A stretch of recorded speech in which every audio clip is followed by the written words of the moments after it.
So, Rico, welcome to the Crypto Princess channel. How are you today? I'm doing fantastic. How about yourself? All good, all good. I'm excited to hear your story. Just before we start, the resident question I ask all my guests is if I was to meet you in high school, what kind of person were you?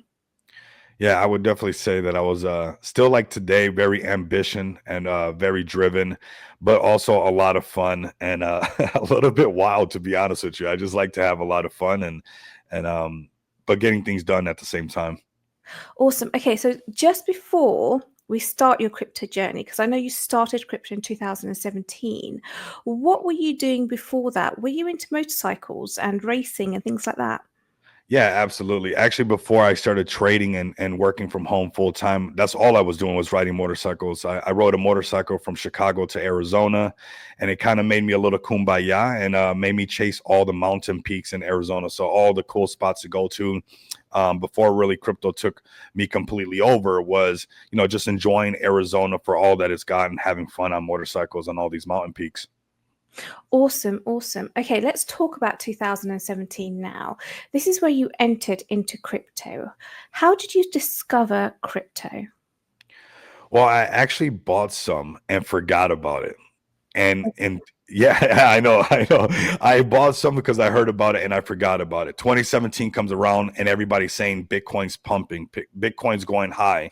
So I start going through all my emails because I bought some in 2015 and I just forgot about it. Okay. Yeah, I know. You're like, what? How come you didn't tell me that? It's because it's kind of weird because you forget about it for so long. And then I found out that I had some, right? And I wanted to get into trading crypto. Where I saw an opportunity and I actually started to make money in crypto was doing arbitrage. There was these Bitcoin ATM machines that were Mhm. all around Arizona. And I noticed that they were selling the Litecoin for a cheaper price on the Bitcoin ATM that they were selling on Coinbase Pro. So I was going to these Bitcoin ATM machines and basically liquidating that whole wallet that was holding all that amount of Litecoin, going back home on my motorcycle, getting in the house and dumping it all, trading all the Litecoin. And I had the same bike that I bought, that I rode from Chicago all the way to Arizona. But I was doing this arbitrage thing so much. By the end of the month, I bought myself a really rare Italian motorcycle. It was number 89 out of all of them made. And it wasn't until like 2 weeks later that it kind of hit me. I like washed it. I'm sitting on it. I'm kind of at awe on the bike. And I'm like, I'm not going to be like working on cars or working on bikes. Like, I'm only going to do this crypto thing because I don't know anybody who was able to do this in 1 month and bought a really rare, motorcycle from Italy and stuff. So that's where the bug Mhm. really bit me because I knew I can bring tangible things into real life and do things that I liked it to do, which was ride motorcycles. Okay, so there's a lot to get through there. Oh my God, so much information. Okay, so Bitcoin was the Genesis block was in the 3rd of January 2009. Yeah. Then we had 2013 was the first bull run. 2014 was the bear market. 2015 was the recovery year. This is when you got in. You bought some crypto. So then 2016 was a halving year. Another year later in 2017, so 2 years later, you went back and you sold that. 2017, for those people who are not aware, and I should have probably mentioned it earlier, super early into Bitcoin. It was Bitcoin's second bull run. We started off the year around about 1,000 US dollars. We ended the year just under 20,000 US dollars. And the chart kind of goes like this, and then it goes like right the way up. It's actually my favorite bull run. So you made all of that money. Can I roughly ask for this motorcycle, how much money did you make in a month to buy this rare motorcycle? It was a good amount of money, actually. Also, It was a okay. good amount of money. It was a $20,000 motorcycle, which is a lot to spend on a bike. Hmm. So, yeah, that's just a pure toy. And to buy it, cash right off the showroom floor is, obviously there's some money left over and stuff like that. So it was really good. And I was just simply doing arbitrage. When I liquidated that Bitcoin that I had bought super early and I was like, I want to do this. I just kept trading that Litecoin and I didn't even know the word arbitrage. I'm going to be honest with you. I wasn't that savvy on all this lingo of the market and stuff, but I learned very quickly. That's for sure. So what did your friends think? What do they ask you when they saw you with this bike? Did you tell them about crypto? Yeah, it was the way that I could get people to understand that crypto was real. Because in that time, everybody would shun you. You know, you're a gambler. You're either, you know, somebody who was doing stuff on Silk Road. You know, it was like naughty, naughty crypto. Anything about crypto is just everybody had their own perspective on it, and it was very negative. But I would tell them, go up and kick the tire on the motorcycle. That's a real bike that I earned, Mhm. and I can show you from Coinbase Pro. They don't have Coinbase Pro no more. They just let you trade right off of Coinbase, but that was done strictly just, you know, doing arbitrage. Okay, okay. So round about this time when you got into crypto in 2017, who was supporting you? Who did you have that you were following that was telling you, you know, maybe do this or maybe do that? Yeah, so at first, what was nice is they had the Cryptos Are Us channel, and then Mhm, Altcoin Daily channel came out in 2018. mhm, And they weren't really trading channels. And I come from the idea of trading traditional stocks already, you know, kind of trading already. And I wanted to make sure that I was following that. So I was locked in on those channels in the beginning because that's all that we really had was kind of like Altcoin Daily 2018. You know, there's like Cryptos Are Us, you know, we're George, everybody's George. And that's all that was really going on in that era and stuff. So there was what really wasn't too much. And I kind of started to use what I learned from TradFi. There's a mhm. trader called the the Wolf Trader, and he has a lot of technical analysis that I started to implement into trading on Binance and stuff like that. Once I started getting away from arbitrage, and I was like, I think I can do this daily, day trade, make enough money to live off of this, and never go back to like working for anybody again. Mhm, mhm. Oh my God, that's so amazing. Okay, so your friends, did you onboard any of your friends then? Or I did. I tried, and I wish, you know, it's kind of Mhm. crazy, and it's kind of, it might sound selfish, but I wish I would have just kind of stood locked in. I think a lot of us have a little bit of regret, if we're honest with each other, about like trying to drag people across the line, like just trying our hardest, like, hey, I swear this is going to be the thing. Like, look at what I'm doing. Look at this. And I could have been a little bit more locked in, like I am today, as far as like if it makes sense. And we make the same conversation, it makes sense. I don't no longer try to drag people across the line, but during that time, it was a lot of bumping heads, a lot of trying to convince people. And yeah, so everybody wasn't on board. But I wonder how much people, everybody back in AZ thinks about those days when I was telling them about Bitcoin at, you know, $2,500 or $3,500. Mhm, mhm. Okay, awesome. Okay, so that was 2020, 2017 for you, Bitcoin's second bull run. An amazing bull run for you. You bought this bike. You literally did everything right. Let's talk about 2017. So at the end of 20, sorry, at the end of 2017, we had obviously the price was going up. It wasn't going to be sustainable. It was just going up way too fast, way too much. We had the SEC come in. It started to issue Wells notices to cryptocurrency exchanges, to cryptocurrency projects, ICOs, which were like the craze of the Hmm. 2017 bull run. A lot of them, although a lot of them were legitimate, we did have scam ICOs, and a lot of other some people did lose a lot of money on them. And then naturally we had economical concerns, and actually it was the end of the 4-year cycle. Hmm. Amazing bull run, my favorite bull run. But then 2018 hit and we slid into a bear market. Were Hmm. you aware of the difference between a bull market and a bear market? No, and that's a great question.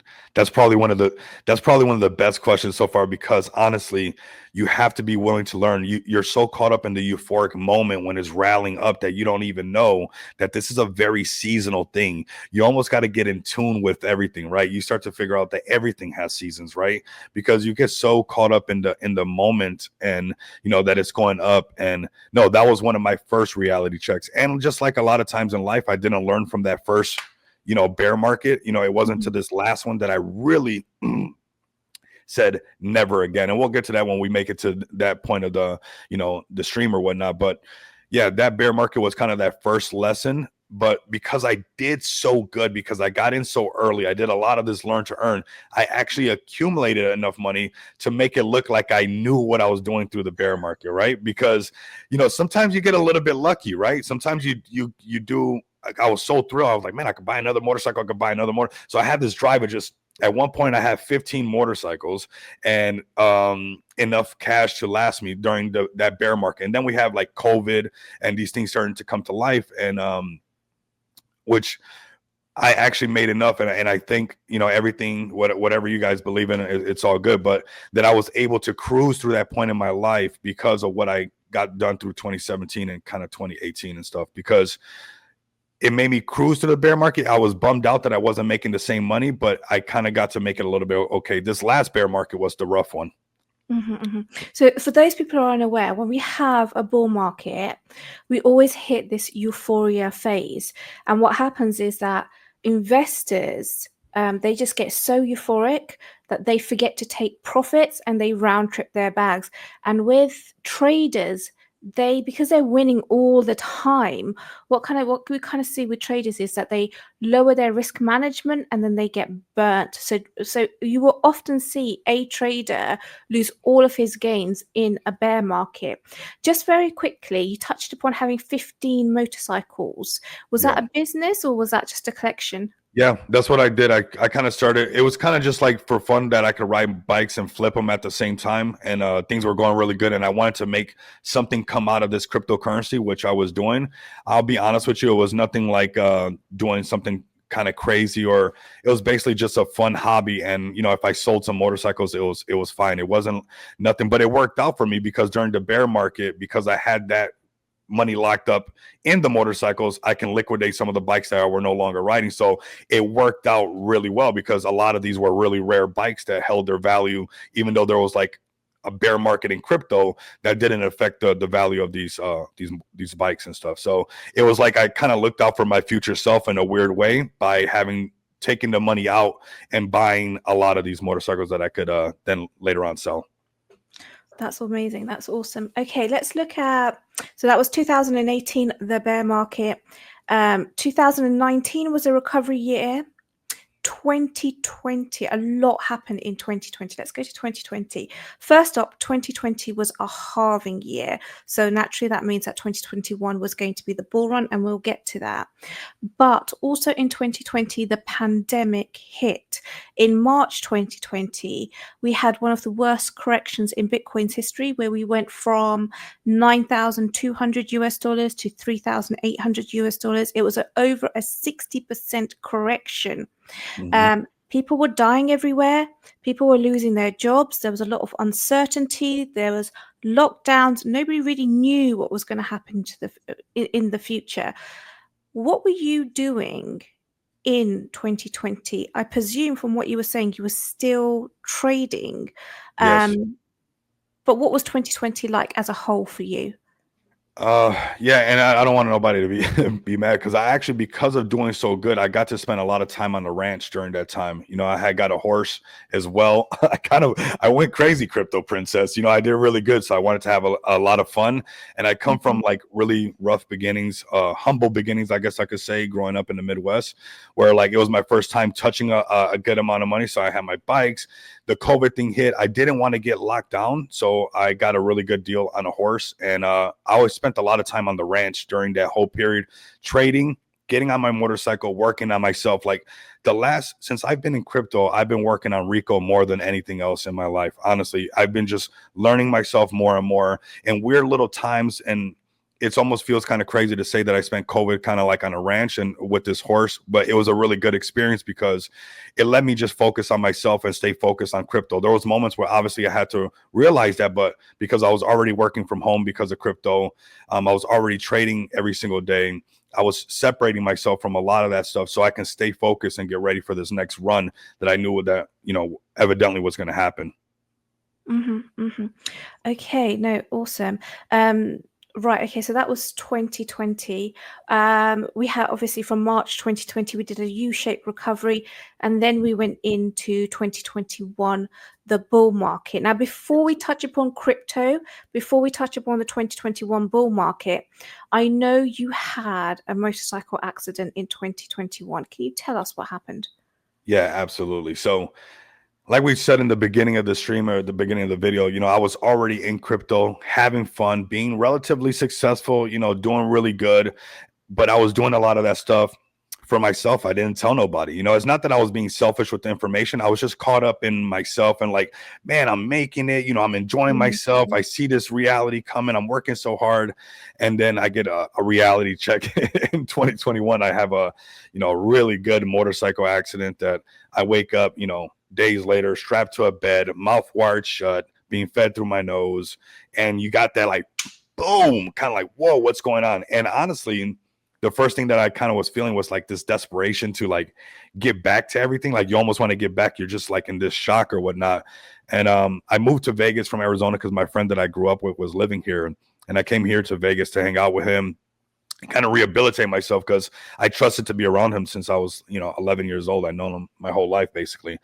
And once I got my mouth, the wires off my mouth, he was like, man, you should really start a YouTube channel and talk about everything that you've been doing basically since 2017 to 2021, you know. And that's, at first I was like, I don't think I should do that because I come from, you know, trading on CEXs. I wasn't into meme coins yet.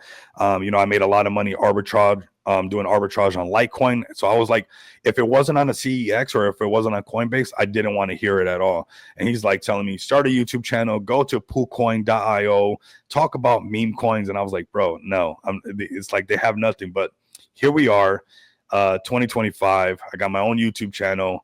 I've been doing it I got over 3,500 videos. You know, I talk about everything about crypto, live stream almost every single day, and now have my own project. So it's been quite the journey, and the YouTube experience and that motorcycle accident was what got me to sit down, what I call the freedom station, to be able to do these videos and tell people what I've been up to all this time.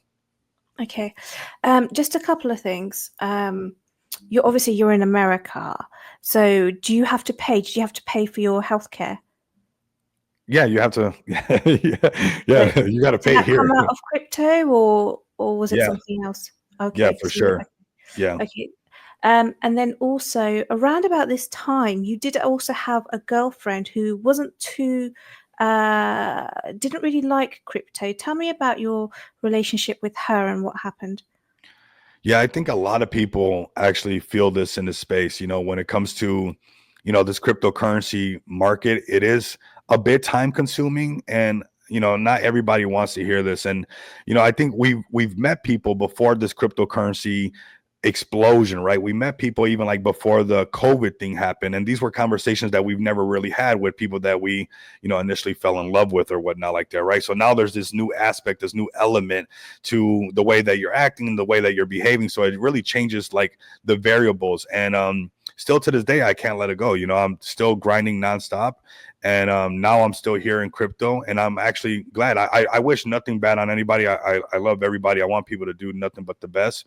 But I think the smart choice for me was to stay locked in crypto. And you can see that by, you know, Bitcoin breaking 123,000. I would be sick to my stomach if I was still, you know, potentially making somebody unhappy because I'm too driven in this aspect, and me not also capitalizing on what's going on with Bitcoin. That's a loss, right?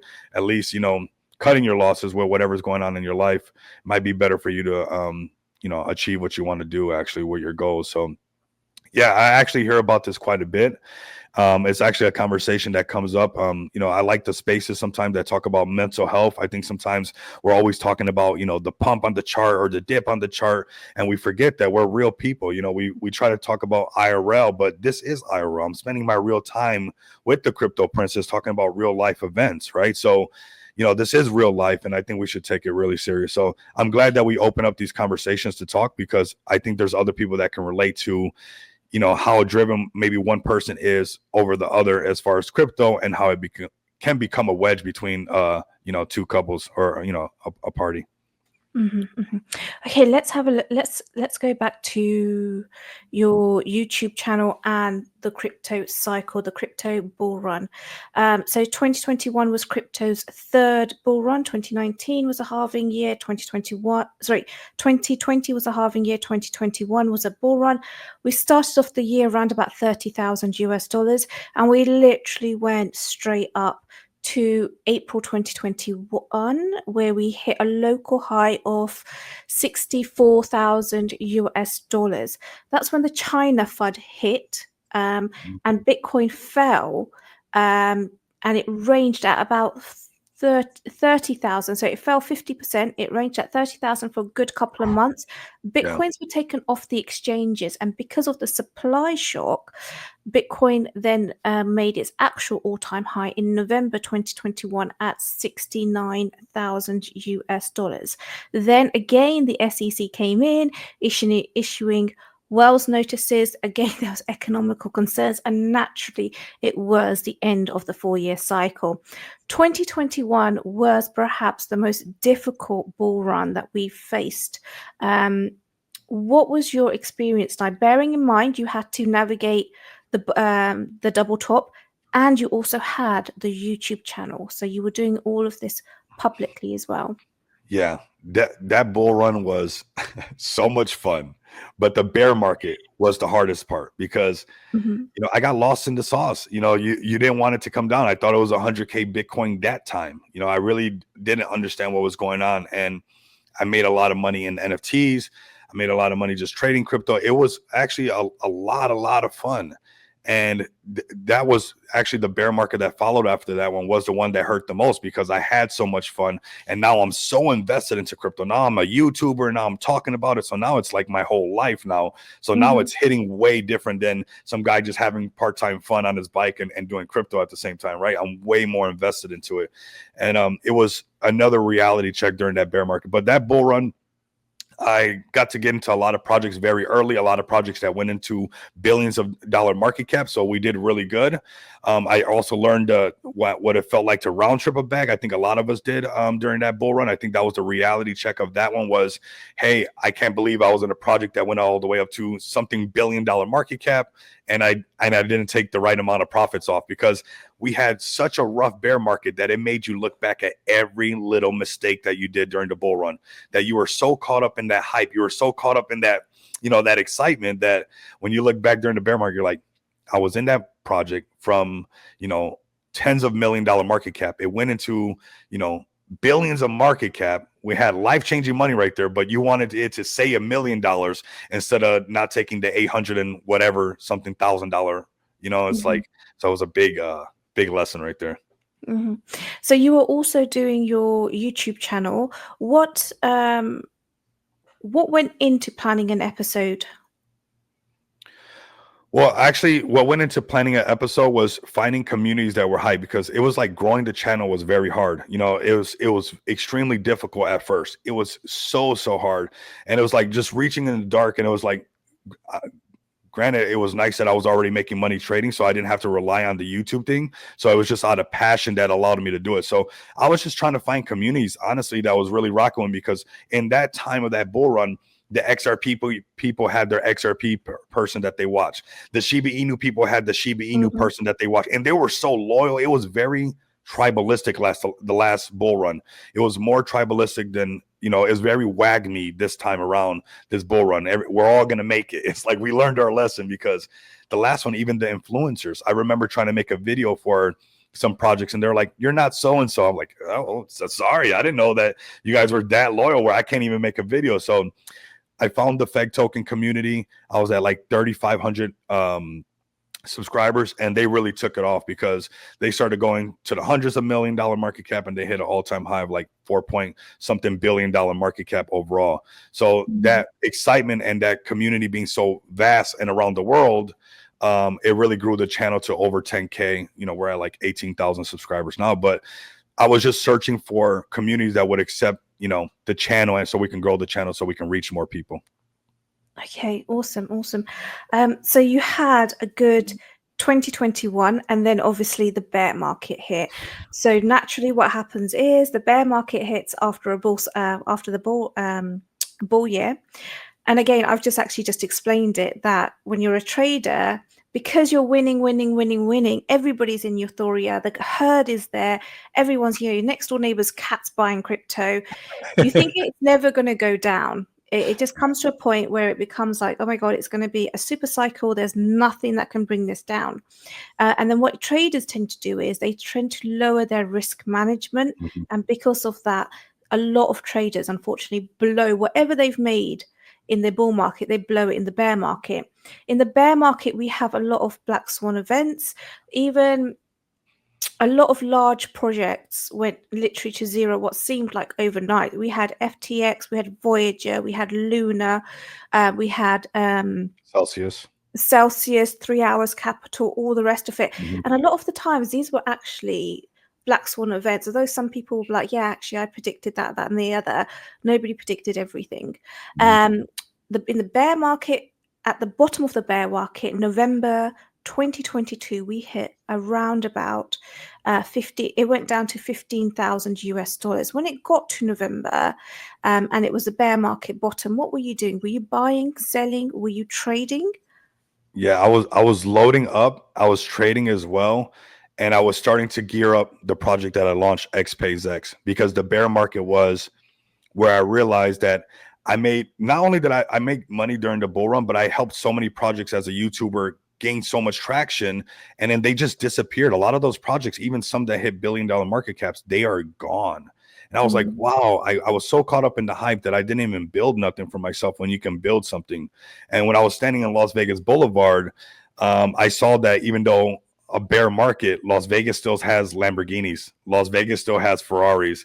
People are still spending money nonstop. And this is where I was like, okay, it can't just be about the bull run. It has to be about that I make something for myself that makes money during the bull run, makes money during the bear market, something that's multi-cycle. So during the bear market is where I was trading, accumulating, but also starting to put together the ideas of launching XPayX during the bull run when it started. Okay, awesome. So how did you come up with the idea of XPayX? Because all roads leads to payments. During the last bull run, I was bullish on NFTs. I was bullish on metaverses. I mean, I loved every little thing. It was like when that bear market hit, I had NFTs that were worth over $50,000 that when the bear market hit, I had to sell them for 5K. Just it was like, what? I had an NFT that was worth 50K. I'm over here selling it for $5,000.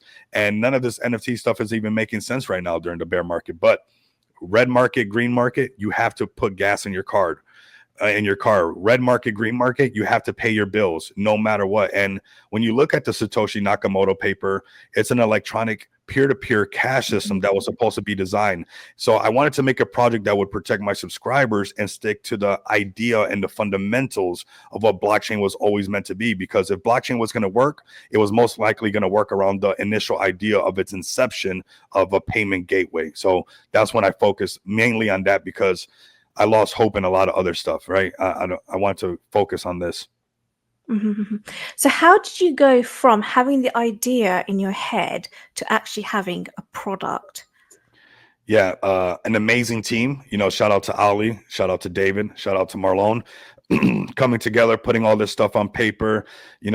From a little black notebook to us and Telegram groups, putting it all together, the idea of what we wanted to do, and then waiting for the perfect launch pad, because there's a lot of different launch pads that I could have used to launch XPX, but I was waiting specifically for Smart DeFi, because that one gives the investors staking and it gives lending right away, which I know when retail comes in, staking is just savings and lending is just loans. So I know that the space is going to bring a lot of Web 2 similarities into the space. So I wanted to make sure that I launched my project on something that I was going to need anyways down the road. I didn't want to have to pay a staking contract, a developer to make me a staking contract later, or a lending contract later, knowing that I had Visa cards that I would want people to be able to use through like a lending protocol or something like that. So waiting for Smart DeFi to launch so I can launch it, a fair launch, which we raised liquidity, 121 BNB.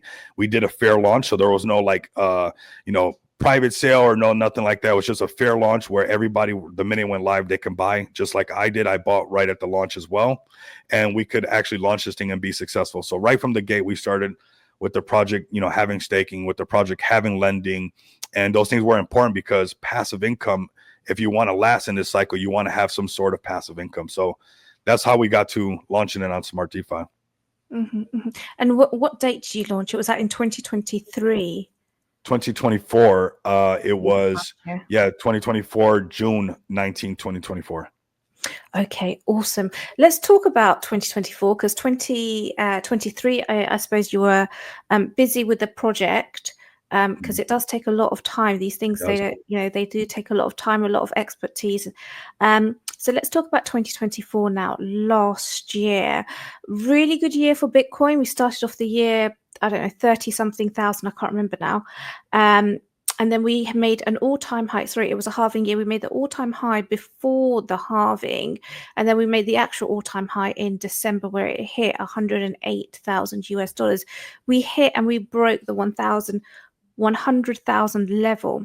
Yep. We had the launch of the Bitcoin and Ethereum ETFs, which gave the space a lot of legitimacy. But then also Trump ran, and we had our first president who endorsed Bitcoin and cryptocurrencies. We had a small alt season in Q4, but we had a larger alt season in Q1. We had an extended meme season, which seemed to last half of the year. We had some hiccups or some funny times with Germany sending its Bitcoin, etc. It was a really good year for Bitcoin. It was a good year for meme coins, not so much for altcoins. What was last year? What was 2024 like for you? 2024 was an amazing year because I launched my own project. Here it comes at first, and wanting to be a YouTuber, to being a YouTuber, to learning about the market, to helping so many projects do so good, to wanting my own project. It was like a realization of, that you can set your goals and go out and get it done.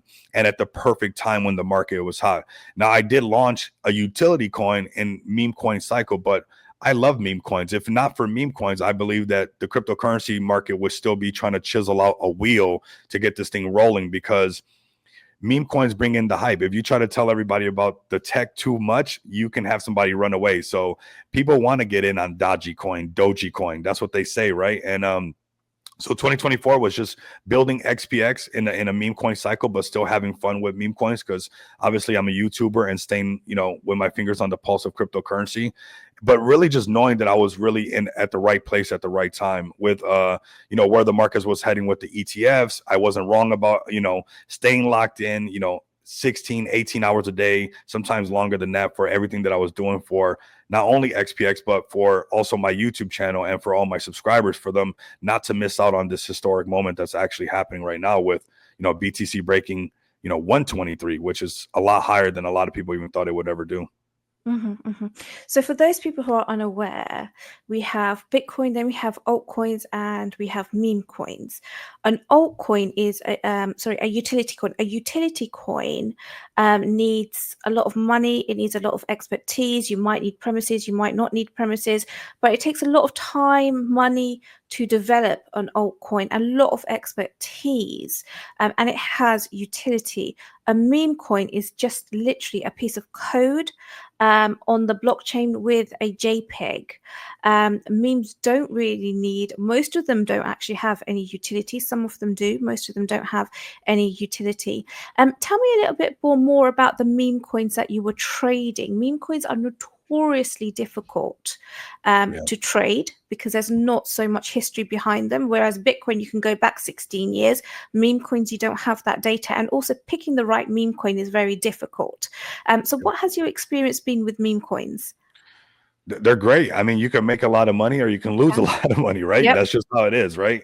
And everybody has their own strategy. Because I'm a day trader and I trade, I use a little bit of this, the trend is your friend.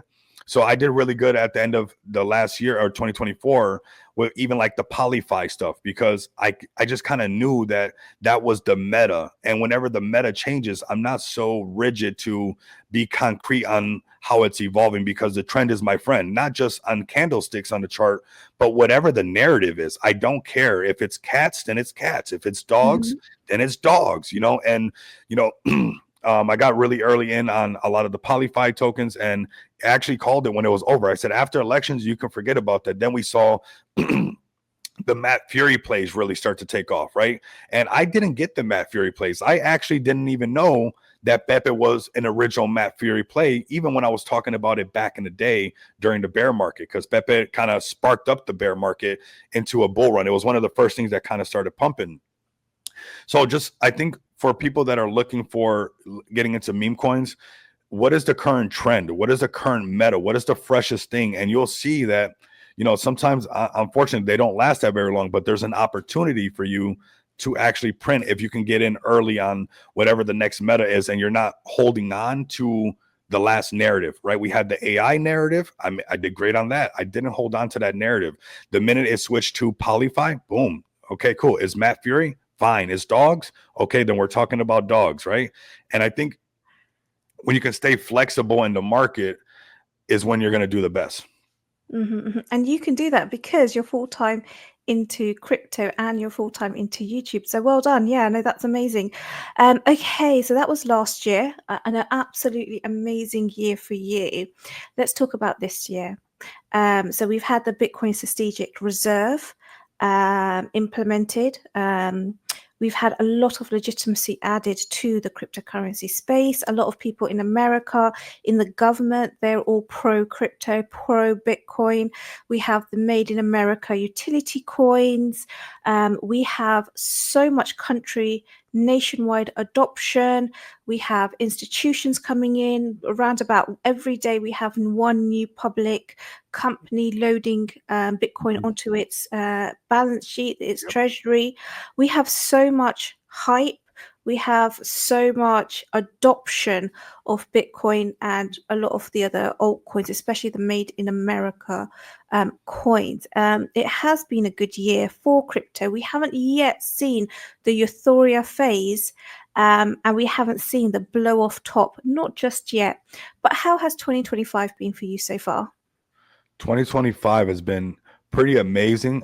The first quarter was kind of rough. When we hit February, obviously there was that downtrend because we hit a kind of top and then we came back down to 76K. So it was almost like everybody was getting shaken out. Was that the top? Was 104 or 108, depending what decks you were using? Was that the top? You know, and there was that pullback.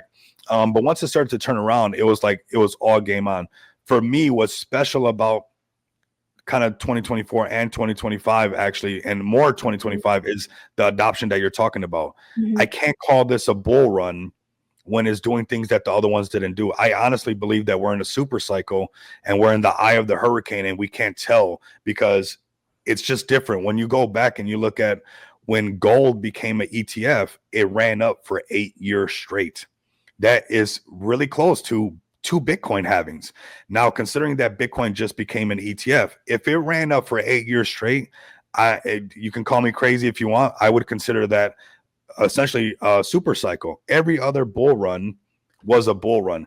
I don't feel right calling this one the same thing when we have ETFs, we have, the Genius bill being passed. It's like a bull run on steroids. So I really, truly believe that we're on the biggest level of adoption right now in 2025 with all the bills being passed, with the whole world essentially going to be on the blockchain. And it's no more naughty crypto, shun crypto. It's BlackRock inflows nonstop. It's institutions loading up nonstop. It's company after company with a crypto reserve or Bitcoin reserve of some sort. So I really think that we're seeing the start, or we're right in the middle of the eye of the hurricane, and we're really in a super cycle. When we look back, we're going to be like, it started right then. That's when it actually started. And we were here. In fact, we were here even before this mass adoption, which is amazing. Also, congratulations, because you've just won an award as well at the 7th Influencers Award. You won the macro channel. So well done. How does that feel? That feels amazing. And, Rico Moneybags is just a name. I want to give a big shout out to the community from XPX and the community from the Can Do Chads, because we have a website called justshopcrypto.com where we're listing projects to list their merch. And that was a project that we listed on there. And because of this WAGMI movement, not like the last bull run that was very tribalistic, we actually won that award because these communities came together to obliterate that voting system. It was not Rico Moneybags. They put a name up there, and 2 communities that are working together really did that. So it was really cool to the award sounds cool on paper, but to see that we can create a catalyst, what was more exciting for me as far as winning that award, because that award we were late to finding out, and we pointing out a target with 2 communities, and we made it happen. So it's proof again that when a lot of like-minded individuals get together and they set their goals on doing something, that anything can be done. So that's why I'm really big on the WAGMI movement more than, you know, a tribalistic mindset. I don't want to end up like Easter Island where people are trying to figure out what happened to everybody. I'm open for business. I want to learn as much as I can. And that award is a testament to, you know, the channel being a WAGMI channel for allowing everybody, because I'm not that big of an influencer to win that award. That was just the people going crazy for that. So it was absolutely an amazing experience. Okay, when we look at your channel as a whole, you do have an amazing community. You live stream, you do videos, you're on X, you do X Spaces as well. Let's talk about your community. I know we've just touched upon it because of the award, but who are these people that follow you? Tell me about them. Yeah, well, they're absolutely amazing. Honestly, I'm very blessed to be around so many wonderful people that support the vision of XPX, support the vision of whatever I'm really doing. And they've been with me. A lot of these subscribers have been with me for a long time. So that's why I did like XPX a very strategic way to protect all my subscribers, because it shows that we have each other's back.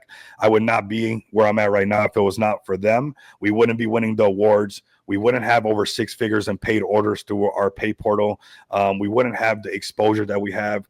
This is an idea that came from, you know, this little black book right here, and now it's live all around the world. We have Visa cards all around the world. So this community is some of the most amazing people I've met in cryptocurrency when it comes to XPX, and we're true trailblazers, really paving our own path in the form of payments.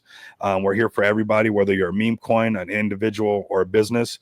We're open for business for everybody. But this community has just been why we're so successful and why we're going to continue to be so successful. Awesome. And just before we end it, tell me, what are your goals for the rest of 2025? Absolutely. The end of 2025 is riding this wave out. I think more collaboration. We have built out a lot of utility as far as like XPX. This is my main thing that I do, obviously, but we've released gold Visa cards, plastic cards, non-KYC bill payments, gift cards. But now Just Shop Crypto is where I want to find the strongest communities. And we're not just waiting for, you know, the catalyst to happen. We're actually creating the catalyst. So, you know, finishing this year, I really want to focus on getting all the powerful communities together so we can rally and see what we've achieved, because some of the communities that we're listing on Just Shop Crypto have done a lot of things with like energy drinks in the real world. And I want to collaborate with these types of communities that are pushing and where we can get more exposure, because we have strength in numbers. And if we stay in our echo chamber, we won't really grow anything. And I think we get sometimes stuck in the echo chamber with Twitter spaces and things like that. So the rest of this year is enjoying the pump that's going to happen, because I do think that we'll see a $250,000 BTC. I'm not sure if it's going to be by the end of the year or maybe the beginning of the year, but I do think that we have on track for a $250,000 BTC. So I'm letting the markets come to me while we continue to build and collaborate with a lot of projects in the space. Awesome, that's brilliant. Oh my gosh, Rico, you've done a lot. You've done amazingly well. And I know you've learned a lot, and you've got a wonderful community behind you as well. And I know you're going to do amazing things in the future. So I'm going to keep an eye on you. But thank you so much for coming on and sharing your crypto journey with us. Thank you as well. Thank you for having me.